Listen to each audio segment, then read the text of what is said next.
All right, everybody, it is week 6 in the NFL, and if you're watching this, you're probably still alive in your survivor pool. If you are, you're going to want to keep watching to see who the best plays are for this week. We're going to try to take you all the way through week 18. Maybe you don't even need to go to week 18 to win your survivor pool, but the sharp advantage, scratching and surviving, all coming up right now.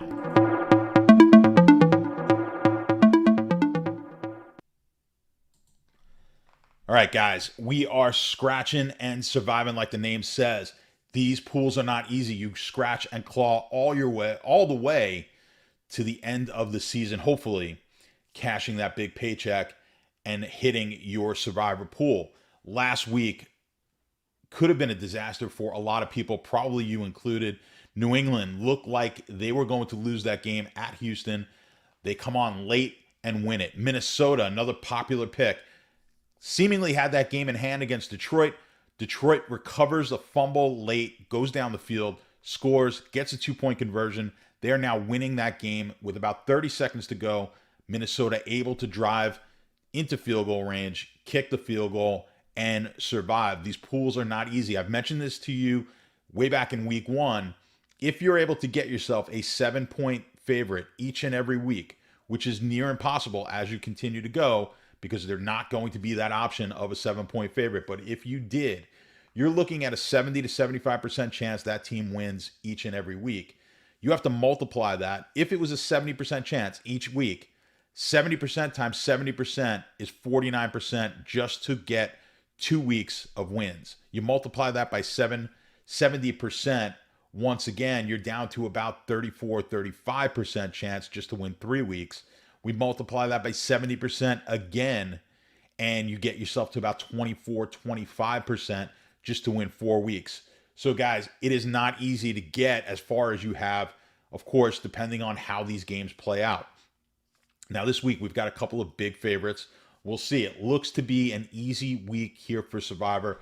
But as always, let's head over to Survivor Grid, and we'll see what we've got. Now, just looking at it, I've got this sorted by your potential win percentage. That's based on the odds. My spreadsheet, which I'll bring up in a little bit, might be slightly off from this because I'm taking the numbers directly from the sports book as they are now. P percentage, of course, is your pick percentage. Guys, one major thing here, and I stressed this to you in the past. I've stressed it in the past, and I will stress it again here. Continue to look on Survivor Grid as the week goes on. I do these on Wednesday, but you may see picks change. Last week, as an example, Minnesota looked like they were going to be about 15% taken when we did this on the Wednesday of last week, but they were picked at a much higher percentage. Why? Because the point spread had moved from 8 all the way up to 10.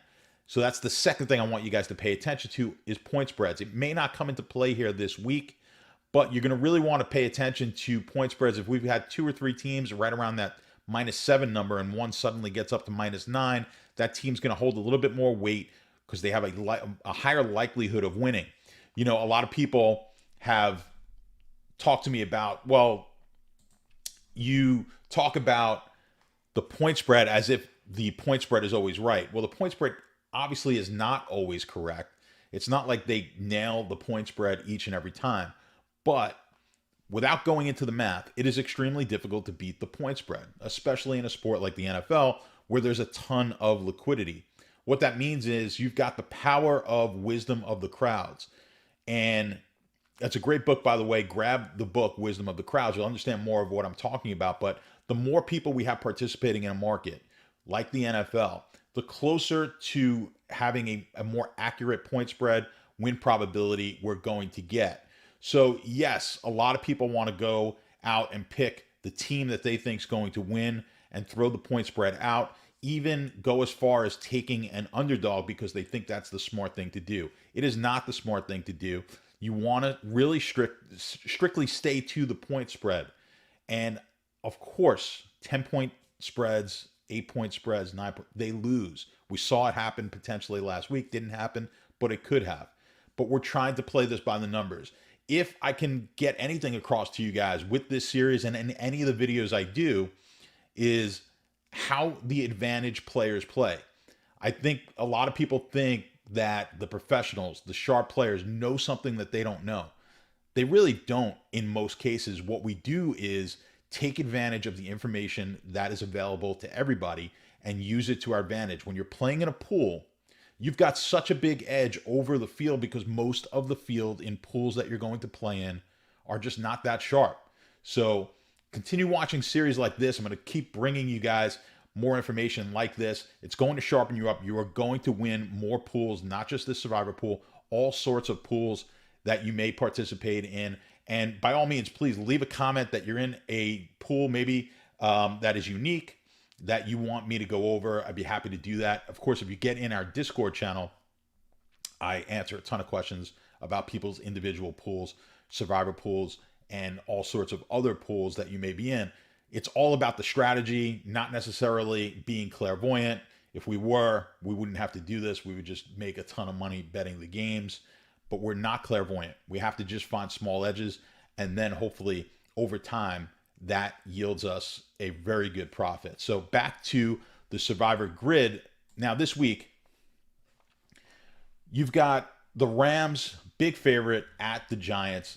Another thing, guys, I've told you, don't worry about teams on the road. Don't worry about teams at home.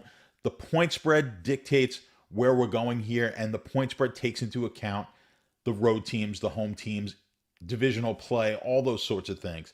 There's so many misnomers about these things. You know, when someone tells you, well, I don't take divisional games, okay, well, go then look at the data, show me the data where it says divisional teams get upset more than non-divisional games, or interconference games, we see more upsets, or Thursday night games. I don't like taking favorites on Thursday night because it's a short week and you don't know what's going to happen. Unless you could show me the data, then you can't make those statements.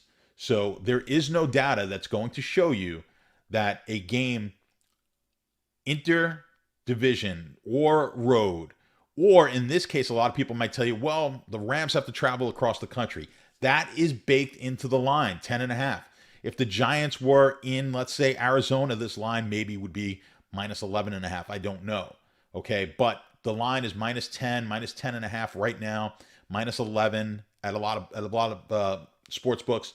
Of course, head inside the Sharp app. You'll be able to find out where the best lines are on each and every one of these games, and that's where I figure out the line for my spreadsheet. So let's just take a look. The Rams, obviously the best choice if we are strictly trying to see who's going to win, the highest probability of winning this week. But if you look, week 7, they get Detroit. Week 8 at Houston. Week 9, Tennessee. And then week 13, home to Jacksonville, which is as big a layup, easy a layup as you're going to have all season, similar to when we had Buffalo against Houston a few weeks ago. So the Rams have some future value. If you've got one bullet, you might have to look elsewhere here because of how much value the Rams have. Now, you may have already taken the Rams as well. There's been some opportunities to take the Rams. So either you've taken the Rams and you can't take them, so you're going to have to pass on them this week, or you may want to pass on them this week just because of the value in the upcoming weeks, and especially the even near future weeks here that you might want to pass on them. So the next best team we're looking at, the Colts. Let's look at their future. Obviously, Houston this week at home, 9.5-point favorite. That game may even go to 10. We'll see. Then at San Francisco, not a game we want. Tennessee, we don't really want. Now, the Jet game looks interesting. They're going to be home for the Jets week 9, and then home for Jacksonville week 10. Week 9, if we sort it, looks to be, we've got Miami with Houston. That's a potential game that we're going to want. New Orleans and Atlanta, a potential game. Of course, Buffalo, if you have not taken them, that would be a good spot as well. They're going to be at Jacksonville. So we've got options in week 10. We don't necessarily need to save Indianapolis there. How about, or week 9, I should say. How about week 10? Again, you've got Buffalo. If you don't take them in week 9, you have a shot to take them week 10 against the Jets. Pittsburgh with Detroit, potentially a game there. Dallas and Atlanta. So we've got options. Arizona's got Carolina, which we'll see just how good a game that's going to be. But Arizona is at home. Tampa at Washington. These are less likely games that you're going to want to take, but you also have to weigh in. Do we like these games better than we like the other options that we have this week on the board? Now, you've got Kansas City at Washington. That would be the third choice. But as you can see, week 8, Kansas City gets the Giants. a ton of value there. And you've got options. Now, Kansas City hasn't looked good, but we've got some options the rest of the season. Although Green Bay is going to be a tough game. At Vegas, tough game. Dallas will be tough. Denver at home, you got to like them there. Vegas at home. Pittsburgh at home. These are games they should obviously win. Kansas City needs to rectify some issues that they're having. But that week 8 matchup, certainly with the Giants, is one they should win. And if you can't take the Rams in week 8, you're going to want to have Kansas City. And as we said, Buffalo, if you're not taking them week 8, you're going to likely want them in week 9 or 10. So saving Kansas City, not a bad option either. We have, what are the other teams here? Tampa. You may have taken Tampa, probably not, but you may have taken Tampa this year. At Philly, then they've got Chicago at home next week. We're going to like that game quite a bit. So we could save them here. They do get the Giants in week 11, another option. They've got a lot of kind of soft games at Atlanta, New Orleans at home. Now, it'd be great if we're alive in week 17 and 18, we could get them against the Jets in week 17. That would be phenomenal. Just let's look ahead here. You've got Tampa at the Jets, Buffalo against Atlanta, San Fran at Houston. Now, you may have taken San Francisco already as well. We'll see. Only because I have San Francisco in quite a few of the pools where I have multiple entries. So it's going to depend on if you guys took San Francisco. But if you didn't, of course, week 17 looks good. And as I always tell you, though, who knows what's going to happen? That is 11 weeks from now. We don't know what the injury situation is going to look like. Just like this week, Pittsburgh as a potential play against Seattle. Now, I know it's only 4.5. Not a lot of chances to take Pittsburgh in during the year. I'm not saying take Pittsburgh, but all of a sudden, Seattle, not the team that they would be with Russell Wilson. So you just don't know what's going to happen once we start talking injuries, and you know injuries are going to happen during the season. Now, let's take a look at the spreadsheet. And just bringing it up here, I've put in the money lines as I usually do. And I've got this at a 50% future weight. Now, I was doing this before for one of the pools that I'm in. And as I told you, if you started with, like, let's say 75% future weight, obviously you're not using the same spreadsheet I am, but mentally you could do this exercise as well. The future weight is going to decrease as we go through the season because there's less of a future to worry about during the season as the season goes along. So I've knocked it down to 50%. Now let's just start with, let's assume you're in a small pool. You've got one entry and you're down to, let's say, 20 people left in your pool. It's telling you on the spreadsheet to take the Rams. Totally understand that. But I would also consider here taking Indianapolis. Depends on how much risk you want to take. I think I'd be willing to take the shot on Indianapolis in a small pool because of the future value with the Rams. Now, if you've taken the Rams already, this decision is easy for you. You're going to want to go with Indianapolis. If you have not taken the Rams or Indianapolis, you have to make that call where you want to save the Rams for one of these next few weeks when they have some pretty easy matchups. I don't mind that at all. But I think your options here are going to be Indianapolis or the Rams if you're in a small pool and you don't have too many other participants left. Now, if you have a lot of people left in the pool, let's say you're in a pool that's got 300 people left, then I would move my weight on this to probably closer to that 50%. And in which case, I like what it's telling me here, Indianapolis. I think it's a no-brainer in a larger pool to have Indianapolis. The pool is not going to end this week. You're going to have to survive quite a number of weeks with that one bullet. I think you have to go Indianapolis here in a larger pool. There's no doubt about that. Now, if you have multiple entries in a large pool, and we're going with that 50% weight, let's say we've got 1,000 entries and you are down to, let's say you've got 10 of your entries left, you'll see it's giving us some wacky picks, possibly giving us Cincinnati against Detroit if we took 6 games. Now, I wouldn't do 6 games here. I want to tighten up the amount. Now, it's going to depend week on week, but as the season goes, I'm tightening up and not taking as many teams, whereas maybe early in the year I would take 6 different teams if I had 20 picks. With the 10 picks, maybe I'm just looking at 3 teams or 4 teams. Now, what is it telling me for 3 teams? It actually is giving me Pittsburgh with a 50% weight 2 times because of the future value of Pittsburgh is not that high. Now, I think that's too much, right? We don't have to just solely do exactly what the spreadsheet says. I think if you want to take a risk with a team like Pittsburgh, you want to put one entry in, it's okay to do. This is why you play those large pools with a huge amount of entries or a lot of entries. I like that 2 to 5% number of the total entries I like to have in the number of entries I put in. That gives me the ability to make some of these more long shot type of plays, the calculated risk type of plays. So I don't know if I want to put 2 Pittsburghs in. If I had 10, all right, I'd probably up this. I'd probably take one more Indianapolis and maybe put 1 Pittsburgh in, or maybe just go over and take one of the safer, quote unquote safer plays. There's no safe plays in the NFL, but maybe I'll take 1 Indianapolis and kind of pass on Pittsburgh. But just show you what the spreadsheet is thinking. It's telling you the options, obviously the Rams and Indianapolis, but then the other ones you have to look at: Kansas City, Pittsburgh, and Cincinnati. Again, I'd kind of pass on Cincinnati. And I used Cincinnati quite a bit a couple of weeks ago when I forget who they were playing now, but I do have quite a bit of Cincinnati's on my sheet in one of the pools that I have multiple, or a couple of pools actually, that I have a lot of picks in. Now, again, we have, just to review before I get off this spreadsheet, Rams and the Colts. Those are going to be plays you're going to want to think about maybe mixing in. Kansas City, Pittsburgh, again, you can mix in. I'd probably pass on Cincinnati and not using them here, or it's up to you. But understand they are probably your 5th or 6th best choice this week. But I think Indianapolis, certainly with 1 bullet, is the way you're going to want to go.